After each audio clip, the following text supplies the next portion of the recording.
오늘 하나님의 일꾼과 상급 심판에 대해서 말씀을 살펴봅니다. 그래서 오늘 우리는 하나님의 일꾼들이라는 것입니다. 그리고 하나님의 일꾼이라는 것은 말 그대로 일꾼이라는 뜻입니다. 하나님의 일을 하는 그런 일하는 평범한 노동자고, 또 휘페르테스라는 그 단어를 쓰고 있는데, 이 휘페르테스라는 것은 하급 뱃사공입니다.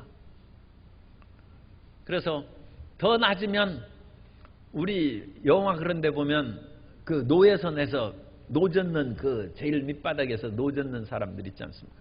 그런 것처럼 낮은 단계의 뱃사공. 그러니까 선장이 아니고 기관사가 아닙니다. 하급 뱃사공입니다.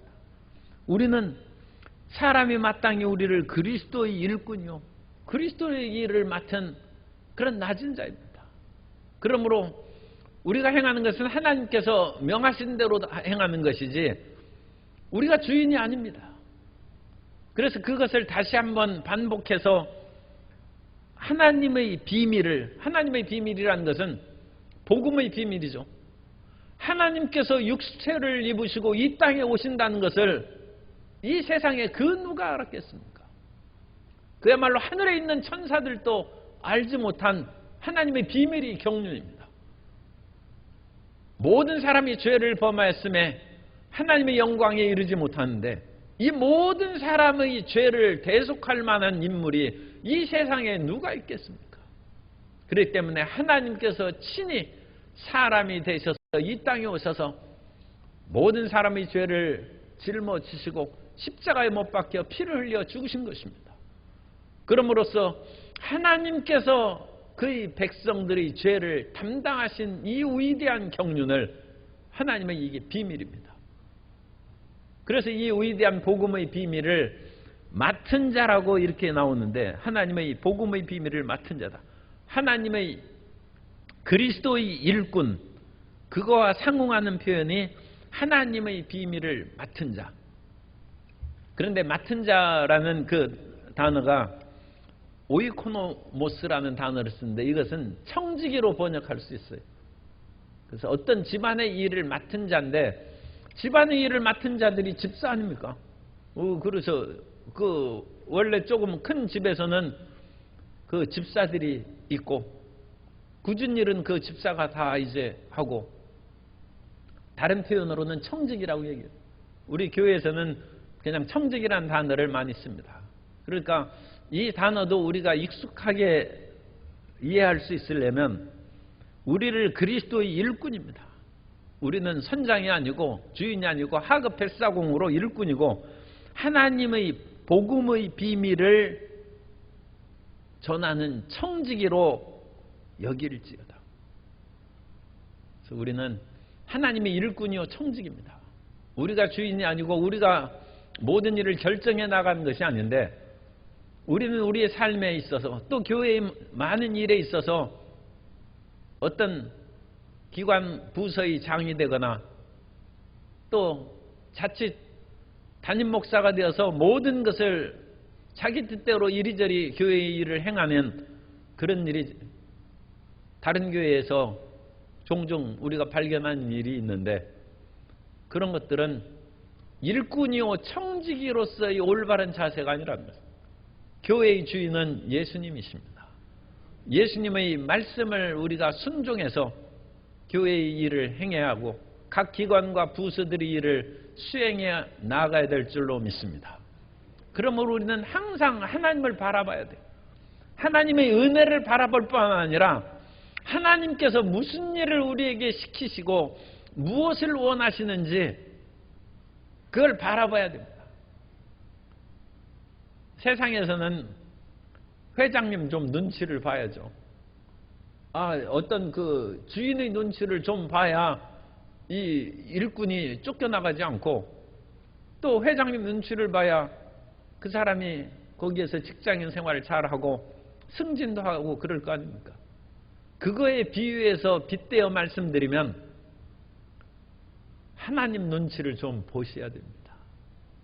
하나님이 과연 나에게 이것을 원하시는지, 맘대로 행하고 하나님 무조건 용서해 주십시오 그 말만 하지 말고, 우리가 일을 잘못할 때가 많으니까 하나님의 용서를 항상 구해야 되지만, 하나님의 눈치를 봐서 잘못한 일이 없도록 우리가 일을 매끈하게 수행하고 하나님의 마음에 드는 사람이 되어야 될 줄로 믿습니다. 그래서 하나님의 움직임을 끊임없이 민감하게 관찰하고 살펴보는 우리들이 되면 교회가 평안하고 하나님의 나라가 더욱 빨리 쉽게 확장될 줄로 믿습니다.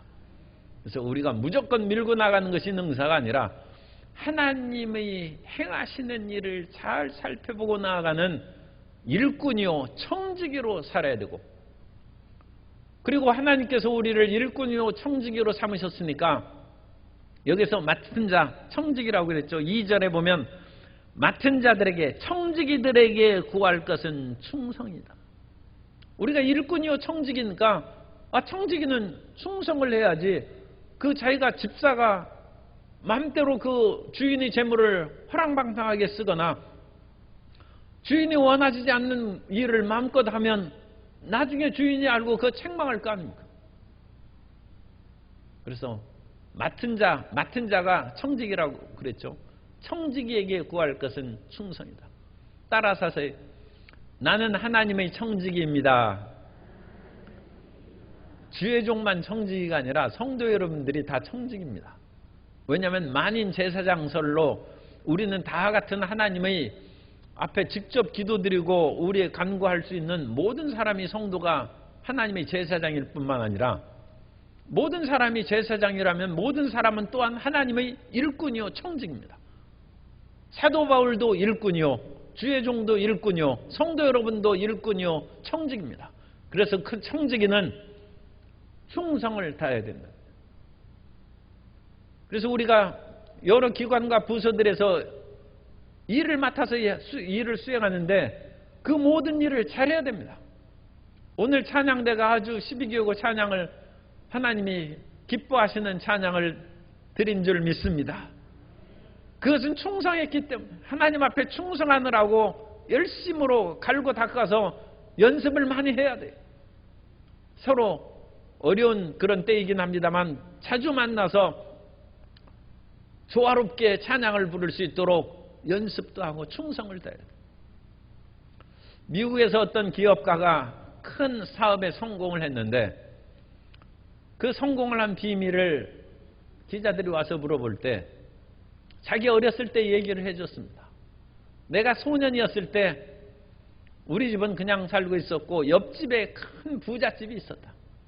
그리고 그 부잣집은 미국에 가면 이 자기 집이 좋은 집은 그 수영장도 풀장도 있고 잔디밭이 쫙 있어요.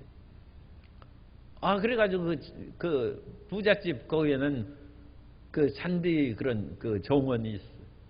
그래서 잔디 깎는 것이 또 보통 일이 아니에요. 그런데 그 부잣집에 있는 그런 그 아주머니가 어느 날 이웃집에 있는 자기를, 그 소년 보고 너 우리 집에 와서 잔디를 좀 깎아주겠느냐 그렇게 물었습니다. 물론 보수는 주겠다. 그래서 소년이 신나서 그 집에 있는 잔디 깎는 기계를 가지고 잔디를 깎았어요. 그런데 소년이 잔디를 깎는데 뭐 그것을 제대로 했겠어요. 그래가지고 풀들이 들쑥날쑥하고 어쨌든 잔디 깎기를 했어요. 그랬더니 그 이웃집 부자 아주머니가 이렇게 보더니 참 수고는 했다만 돈을 많이 주지는 못하겠다 하면서 1달러를 주더라고요. 옛날에는 1달러도 이제 굉장한 것이 1달러를 딱 줬어요. 몇 주 지난 후에 또 잔디를 깎아주겠느냐 해서 다시 불렀어요. 그래서 깎았어요. 지난번보다는 이제 실력이 좀 나으니까 그래도 이렇게 해서 잘 깎았어요. 그랬더니 와보고 지난번보다는 상당히 잘했구나 그러면서 2달러를 주더라고요. 그리고 나서 또 얼마 지난 후에 또 불러서 잔디를 깎아주겠느냐 해서 잔디를 깎았는데 이번에는 가지런하게 잔디를 깎았을 뿐만 아니라 정원수가 있는 그런 데는 잔디 깎는 기계를 댈 수가 없죠. 그러니까 거기는 자기가 이전에 깎을 때는 대충 놔뒀는데 이번에는 그 집에 있는 낫을 가지고 그 잔디 깎는 기계로 잘리지 않는 부분은 다듬어서 그것을 깨끗이 해서 가지런히 정원을 잔디 깎는 것으로 만들었어요. 그랬더니 그 아주머니가 와서 참 기뻐하면서 이번엔 참 잘했구나 그러면서 $5를 주더랍니다. 그러면서 그 분이 그 소년에게 말을 했습니다. 내가 앞으로 어떤 일을 하든지 간에 같은 일을 하더라도 $1짜리 일을 하지 말고 $2짜리 일을 하지 말고 $5짜리의 일을 하도록 그렇게 살아가면 너는 크게 성공할 것이다. 엄청난 교훈을 줬어. 그래서 그 소년의 마음에는 내가 어떤 일을 맡으면 나는 $5짜리 일을 하는 사람이다. 난 시시하게 그렇게 $1짜리 대충 해가지고 뭐 비난과 책망을 받는 그런 수준으로 일을 결코 하지 않냐고.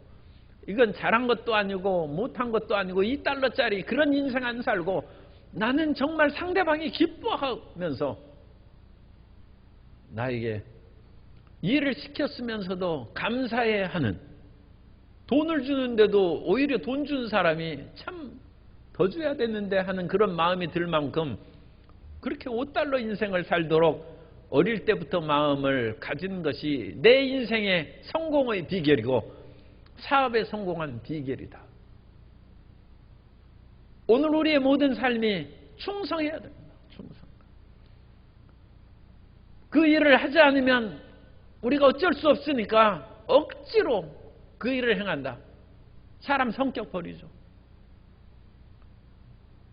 가끔 옛날에는 그런 일들이 좀 있었어요. 군에 가서 일을 시키면 보니까 쓸데없는 일을 자꾸 시키고 그러니까 일을 대충대충 그냥 해버리는 거예요. 그러니까 그렇게 해가지고 제대해서 나오면 직장생활하거나 사회생활을 할 때에도 사회생활 사는 것은 좀 쉽죠. 대충대충 하니까. 그러나 그런 일을 행한 사람이 성공하고 다른 사람이 사랑받고 존경받겠습니까? 그러니까 정말로 가치 있는 일을 하도록 일을 시켜야 되고 그 일을 맡으면 충성하는데 우리는 하나님의 복음의 비밀을 맡았으니까 그 복음의 비밀을 맡아서 수행할 때 성경에 뭐라고 말씀합니까? 죽도록 충성하라. 죽도록 충성. 하나님의 일을 대충 하지 말라는 거예요. 하나님께서 일을 시켜놓고 그냥 $1 주고 그러면 하나님 앞에 그것은 무슨 큰 복을 받겠습니까? 그러나 죽도록 충성하면 $5짜리 은총을 줄 뿐 아니라 그것은 생명의 면류관을 주신다. 우리는 하나님 앞에 부름받으면 일을 안 할 수는 없어요. 일 안 하면 그것은 큰 화가 있다고 고린도전서 9장 16절에 보면 내가 복음을 전할지라도 자랑할 것이 없음은 내가 부득불할 일임이라. 만일 복음을 전하지 아니하면 내게 화가 있을 것이로다. 사도 바울조차도 하나님께서 일을 시킨 것을 안 하면 화가 있다는 거예요. 할 수 없이 해야 돼요. 그런데 이왕 하나님께서 정하고 우리에게 일을 시켰으면 충성스럽게 일을 행하고 요한계시록에 있는 것처럼 죽도록 충성하라는 거예요. 이왕 해야 될 일을 그렇게 왜 대충하고 할 수 없이 하는 듯이 그렇게 하면 하나님이 보시기에도 기뻐하시지 않고 우리의 인생도 자부심이 사라지죠. 일이 대충대충 하니까 그 사람의 인격이 존경을 못 받는 것입니다. 이왕 하나님의 일을 행할 때는 충성되이 일을 행하면 하나님께서도 우리에게 복을 내리시고 사람들이 우리에게 일을 시킨 것을 그와 같이 행하면 다시 그 사람 부릅니다. 그 사람 할 수 없어서 일손이 부족하니까 $1짜리 그렇게 부르면 부르는 사람도 저 사람 불러봤자 제대로 일하겠어? 그러면서 별로 신뢰하지는 않죠. 그리고 신뢰하지 않는 듯한 말과 태도를 보면 우리가 그 상대방이라면 얼마나 불쾌하겠어요. 저 사람이 나를 무시한다. 그런데 우리가 무시받을 짓을 했기 때문에 그렇죠. 왜? 이제까지 1달러짜리로 우리가 일을 해왔으니까 상대방이 우리를 무시하는 것입니다. 그것은 악순환이 되는 것이죠. 상대방도 무시하고 나도 불쾌해서 또 대충 일하고, 그렇게 하면 인생 실패합니다. 맡은 자에게 구할 것은 충성입니다. 따라서 맡은 자에게 구할 것은 충성입니다. 그리고 우리가 그와 같이 충성되이 일을 하면 다른 사람이 우리를 어떻게 얘기하든지 그거 신경 안 쓴다는 거예요. 그런 말 귀등에 할래요. 저 사람 뭐 일을 제대로 못한다든지 또는 뭐 어떻다든지 그런 거 신경 안 씁니다. 사도 바울은 그야말로 고린도 교회에 죽도록 충성하고 복음을 전했기 때문에 고린도 교회에 있는 사람들이 어떤 말을 하든지 그런 판단받는 것이 작은 일이라는 것입니다. 3절에 보면 너희에게나 다른 사람에게나 판단받는 것이 내게는 매우 작은 일이라. 내가 지금 목숨 걸고 일하는데 다른 사람이 뭐 이래라 저래라 하는 거 그거 들리지 않는다는 거예요. 고린도 교회에 사도 바울이 목숨을 걸고 복음을 증거했습니다만 나중에 사도 바울에게 들리는 소식은 바울 뭐 별 볼 일 없는 사람이다. 그러므로 나는 개밥하다. 또 바울이 가말리엘 문화에서 율법을 공부했다고 아볼로가 더 잘 가르친다. 나는 아볼로파다. 사도 바울이 심령이 상합니다. 그러나 하나님의 일을 맡은 사람은 하나님 바라보고 살아야지 너희에게나, 이건 고린도 교인이죠. 너희에게나 또 다른 사람 어떤 사람이 있을지라도 나를 싫어하는 게바파나 아볼로파 어떤 사람이 무슨 말을 할지라도 그런 것이 작은 일이라. 그것을 인하여 나는 울고불고 하지 아니하고 자리에 주저앉아 나 일 안 한다. 가끔 그런 사람들이 있어요.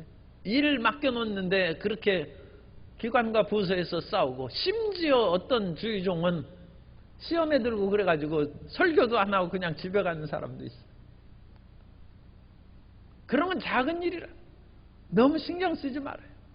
우리는 하나님의 일꾼이고, 그건 주의종뿐 아니라 성도 여러분에게 지금 드린 말씀입니다. 성도 여러분도 하나님의 일꾼입니다.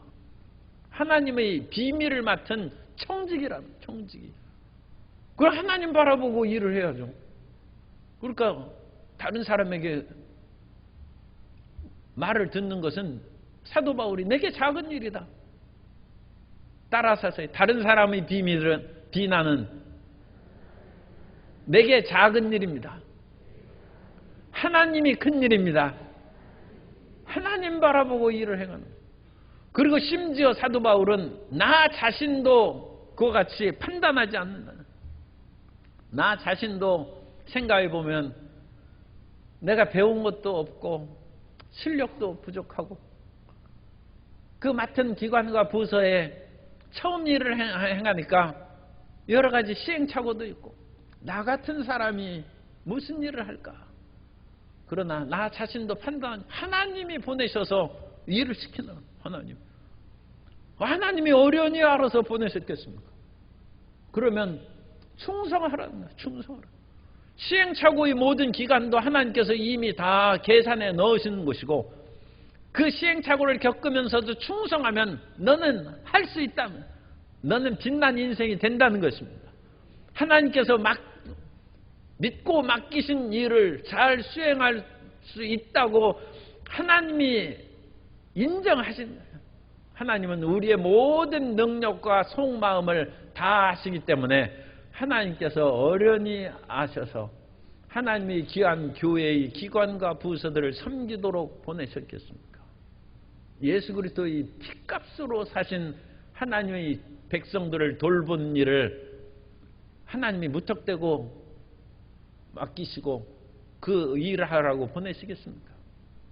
하나님이 할 수 있다고 인정하십니다. 그러면 스스로도 주저앉고 울고불고 탐색할 것이 아니라 하나님이 어련히 알으셔서 나를 보내셨은즉 나도 나를 판단하지 않고 나로 내 자신을 자책하지 아니하고 나는 주님만 바라보고 나아갑니다. 사람도 바라보지 말고 나 스스로도 바라보지 말고 오직 하나님만 바라고 나아가는 것입니다. 그리고 하나님께서 마지막에 우리를 모든 것을 판단하시는 것입니다. 4절에 보면 내가 자책할 아무것도 깨닫지 못하나니, 어떤 인생은 끊임없이 자기 자신만 자책하고 책망하다가 날 새버려요. 일 하나도 못해. 너무 자기 자신을 책망하고 하지 말고 자기 자신을 인정하고 받아들이는 거예요. 내 모습 그대로 주님께서 받으시고 내 아는 실력 그대로 주님께서 아시고 보내셨은즉 내 실력껏 하면 돼요. 내 있는 만큼 충성하고 죽도록 충성하면 되는 것이지, 어떤 사람은 힘이 있어서 더 일을 할 수 있고 어떤 사람은 힘이 없어서 못할 수 있어요. 그런데 하나님께서 보내셨으면 그만큼 하면 돼요. 내 자신만큼 하면 돼요. 다른 사람하고 비교할 것도 없고 스스로 자책하고 그런 일이 없다는 것입니다. 사도 바울은 게바파나 아볼로파나 그리스도파 어떤 사람들이 비난하고 그래도 스스로 자책할 아무것도 깨닫지 못하나니 이로 말미암아 의롭다함을 얻지 못하나. 내가 스스로 책망하고 주저앉는다고 해서 그래 너 정말로 잘 반성하고 훌륭하구나, 의롭다함을 못 받는다는 거예요. 그 시간에 열심히 일하라는 거예요. 다만 나를 심판하실 이는 주시니라. 그리고 이 심판하실 이는 하나님께서 정하신 때에 우리를 심판하시죠. 그러므로 때가 이르기 전 곧 주께서 오시기까지 아무것도 판단하지 말라. 그래서 하나님께서 때가 되셔서 오시면 우리를 이제 판단하시는 것입니다. 그리고 이 하나님의 판단한 그 모든 것들은 어둠에 감추인 것들을 드러내고 마음의 뜻을 나타내시리니. 오늘날 세상에는 감추인 것들이 많이 있습니다.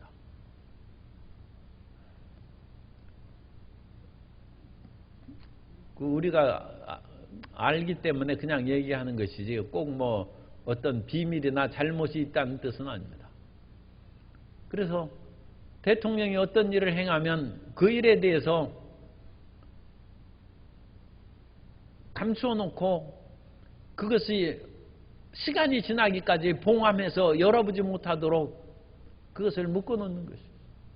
우리가 알지 못하는 그런 일들이, 그리고 그것은 일반 백성들에게 공개해서 별로 국가의 이익이 되지 않는다, 덕스럽지 않다는 그런 판단하에서 그 일을 수행할 수 있도록 국가의 법이 그것을 만든 것입니다. 그러므로 그것은 지도자를 우리가 신뢰해야죠. 그래서 봉함을 해놨어요. 그런데 그 봉함된 것을 오늘날에도 우리가 봉함된 것을 다 알지 못한 일이 법적으로 그와 같이 진행된다는 거예요.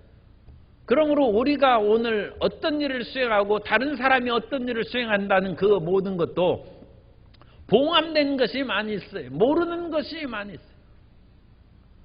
어떤 사람이 선한 일을 행했는데도 그 저변에 어떤 생각을 가졌는지 문제가 있을 수 있고, 사울이 어느 날 다윗이 전쟁에도 잘 싸우고 그러니까 사울이 다윗을 사위 삼았어요.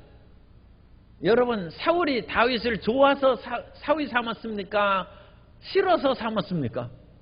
우리 성경을 통해서 알잖아요. 다윗을 경계하고 죽이려고 다윗을 사위 삼은 거예요. 세상에 그런 일이 있어요.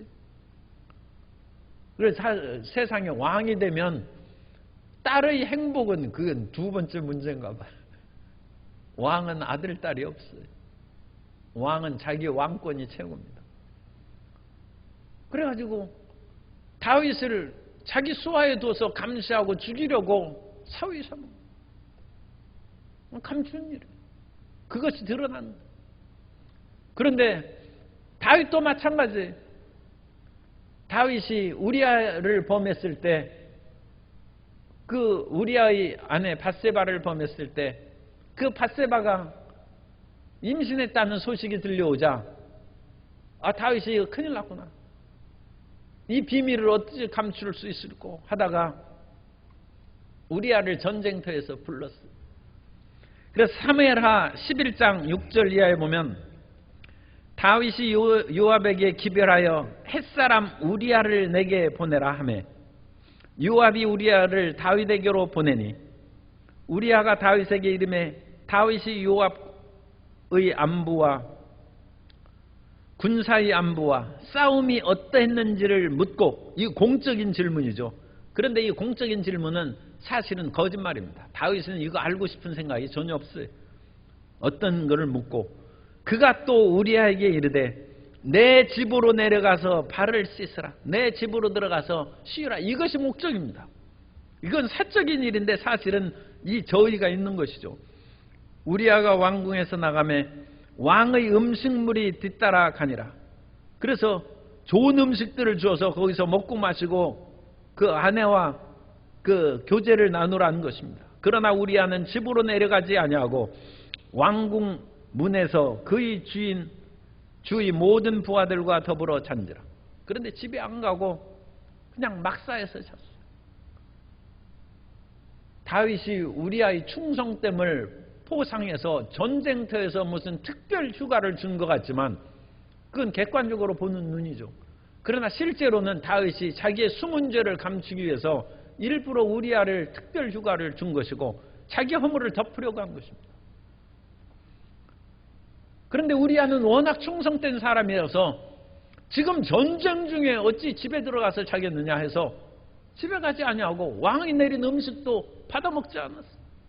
지금 전쟁터에서 나의 동료들은 그야말로 인스턴트 식품을 먹고 전쟁터에서 그와 같이 싸우고 있는데 내가 어찌 왕이 내리는 진미를 혼자 먹겠느냐. 못 먹는다. 그런데 다윗이 자기 계획가 실패하자 결국 극렬히 전투가 벌어지는 곳에 우리아를 내보냈어. 그리고 일부러 자기 아군 병력이 뒤로 물러가며 우리아 혼자 보니까 싸우다가 보니까 자기 혼자밖에 없어. 죽었어. 그러나 객관적으로는 전사예요. 전사. 그건 다윗이 죽인 것이지만 어쨌든 그것은 그 자리에서는 적군에 의해서 죽은 전사입니다. 이런 비밀하고 감추인 일들이 하나님 앞에 드러난다. 그래서 사무엘하 11장 27절에 보면 11장 27절에 그 장례를 우리아가 그래서 죽었어요. 그 장례를 마침에 다윗이 사람을 보내 그를 왕궁으로 데려오니 이제 밧세바를 데려왔어요. 그가 그의 아내가 되어 그에게 아들을 낳으니라. 다윗이 행한 그 일이 야훼 보시기에 악하였더라. 하나님이 보신다. 하나님이 보신다. 그래서 하나님께서 이런 모든 것을 그 당시에는 심판할 수가 없죠. 왕이고 더군다나 이것은 비밀리에 행하던 그런 일들을 어찌 밝히 해가지고 심판하겠습니까? 나단이 하나님의 선지자고 하나님께서 그 비밀을 또 필요에 의해서 가르쳐줬기 때문에 그런 것이지 하나님의 종이라 할지라도 하나님께서 계시해 주지 않으면 그것을 어찌 알겠습니까? 그래서 그게 밝혀진 것이지 묻혀버릴 사건입니다. 그러나 이런 묻혀버린 사건도 우리가 너무 애통하고 원한 맺힐 필요가 없어요.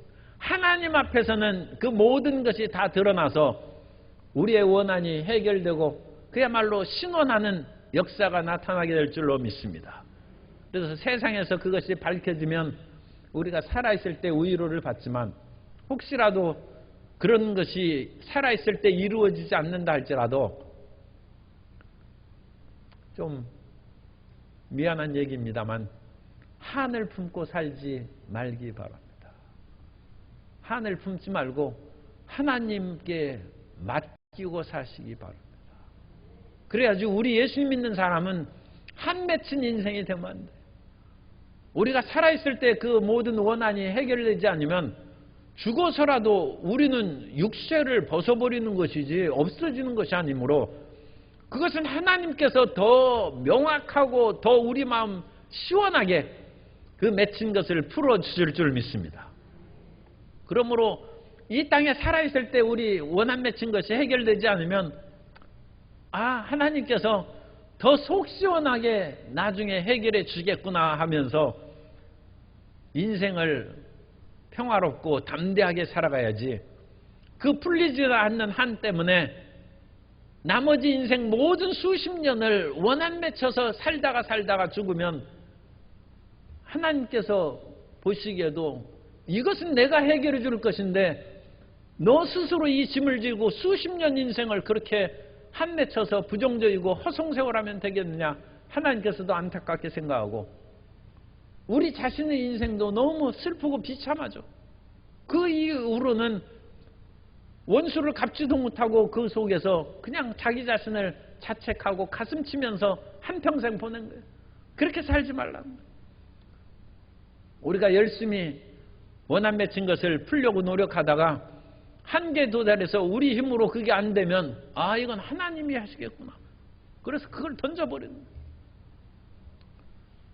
참 말은 쉽다고 하겠습니다만 그렇게 해야 됩니다. 하나님께 맡겨야 됩니다. 그래서 하나님이 심판하실 것을 믿고, 왜냐하면 성경에는 분명히 하나님의 심판이 언급되어 있습니다. 그러므로 그날에 심판하신답니다. 이 땅에 살아있을 때도 하나님께서 심판하시지만 많은 일들은 하나님의 마지막 심판 때 그 모든 것을 심판하시고 정리해 주실 줄 믿습니다. 그래서 그것을 정리한다. 그래서 우리 예수님 믿는 사람도 하나님께서 심판하신다는 것이죠. 그래서 하나님께서 이 모든 것을 드러내시고 그때 각 사람에게 하나님으로부터 칭찬이 있으리라. 하나님의 심판이 있은 후에 칭찬과 책망이 이제 나오는 것이죠. 그래서 지금 여기에서는 사도 바울이 4절에 나를 심판하실 이는 주시니라. 사도 바울은 예수 그리스도의 보혈로 씻음 받았는데 무슨 심판이 있습니까? 그러니까 이것은 지옥 가는 심판이 아니라 상급 심판을 말합니다. 사도 바울이 지금 열심히 고린도 교회에 대해서 일을 했는데 그 고린도 교회에서 일한 것을 잘했느니 못했느니 다른 파들이 바울을 비난하고 아볼로파나 게바파나 그리스도파에서는 다윗이 잘못했기 때문에 나는 그 사람 지지하지 않는다. 아니 바울만큼 열심히 일한 사람이 어디 있느냐 해서 바울파도 있죠. 그러나 이와 같은 사람들의 판단을 나는 크게 여기지 않는다. 뿐만 아니라 나 스스로도 자책하여 주저앉고 탄식하고 살아가지 않는다. 나를 심판하실 이는 하나님이시다. 여기서 심판은 뱀마 심판을 말합니다. 하나님의 상급 심판. 하나님께서 상급 심판하실 그것은 하나님이시고 나는 주님께 충성했으니까 당연히 구원받는 것이죠. 당연히 구원받지만 이 땅에서 우리가 일꾼이요 청지기로 일을 맡았으면 그 일에 대한 충성도에 따라서 상급 심판이 달라진다는 것입니다. 그래서 어떤 사람은 금이나 은이나 보석으로 일을 했고 찬란한 면류관을 받을 것이고, 이 세상에 일을 맡겼는데 매 울고불고 주저앉아 있고 다른 사람 눈치나 보고 다른 사람 판단에 이리저리 휘둘리고 하나님이 원하시는 그것은 별로 바라보지 않고 그 사람은 나무나 짚이나 풀로 일을 한 것이 되어서 다 불타 없어져요. 그러나 구원은 받되 부끄러운 구원 받는다. 상급 심판을 말하는 것이죠. 그래서 우리는 하나님 앞에 서게 된다. 로마서 14장 10절의 말씀에 로마서 14장 10절 내가 어찌하여 내 형제를 비판하느냐 어찌하여 내 형제를 업신여기느냐 우리가 다 하나님의 심판대 앞에 서리라. 여기서 너나 우리는 다 예수님 믿는 사람입니다. 하나님 앞에 뱀마 심판, 여기 심판대라는 헬라어가 뱀마입니다. 뱀마. 우리가 하나님의 뱀마 앞에 설 것이다. 그때 상급 심판으로 우리가 주님 앞에 공적을 인정받으면 찬란하게 빛날 것이고 그렇지 않으면 책망이 있고 부끄러운 것이죠. 그리고 또 하나의 심판이 있는데 또 하나의 심판은 요한계시록의 20장에 나오는 크고 흰 보좌의 심판, 흔히 우리가 백보자 심판이라고 하는 그 심판입니다. 그 심판대 앞에 설 때는 모든 불신자나 신자나 모든 사람이 다 이제 그 앞에 서게 되는데 요한계시록 20장 12절 이하에 보면 내가 또 보니 죽은 자들이 큰 자나 작은 자나 그 보좌 앞에 서 있는데 책들이 펴 있고 또 다른 책이 펴졌으니 곧 생명책이라. 그래서 생명책이 있고 안 믿는 사람들의 모든 살아있는 것도 다 책에 적혀 있어요. 그것이 다른 책입니다. 그래서 책들이 펴 있고 또 다른 책이 펴졌으니 곧 생명책이라. 죽은 자들이 자기 행위를 따라 책들에 기록된 대로 심판을 받으니 바다가 그 가운데서 죽은 자들을 내주고 또 사망과 음부도 그 가운데에서 죽은 자들을 내주매 각 사람이 자기 행위대로 심판을 받고, 이때 심판에서 생명책에 기록되지 않은 사람은 지옥에 던져집니다. 불못에 던져집니다. 그것은 불못에 던져지는 심판입니다. 그러나 예수님을 믿는 사람은 심판에 이르지 않고 영생을 이미 얻었기 때문에 그리스도의 심판 때 뱀 앞에 선다는 것은 상급 심판을 받는 것입니다. 그래서 이 심판이라는 용어가 다 반복돼서 나오는데 우리가 그것을 주의해서 분간을 해야 됩니다. 예수님을 믿고 우리는 구원을 받았은즉 멸망에 빠지는 불못에 던져지는 심판은 받지 않습니다. 그러나 예수님 믿는 사람도 그리스도의 심판대 앞에서 뱀 앞에서 상급 심판을 받고, 충성한 사람은 상을 받을 것이요 충성하지 못한 사람은 부끄러움을 받을 것입니다. 그리고 그 모든 심판이 다 끝난 후에 새 하늘과 새 땅이 전개되어서 그때는 이제 심판이 끝났으니까 상을 좀 적게 받은 사람도 기쁘게 새로운 세상으로 들어가는 것이고, 상급을 많이 받은 사람은 이제 세세토록 빛나는 멸류관을 받고 그렇게 살아가는 것이죠. 그러니까 이 땅에 살아갈 때 결코 다른 사람의 비난에 주눅들어서 일하지 못하고 자기 스스로 너무 양심이 그야말로 예민해서 맨날 울기만 하고 일하는 사람도 그것도 별로 반성해야죠. 우리는 일하러 하나님의 부름을 받았지 울고 있으라고 시키지 않습니다.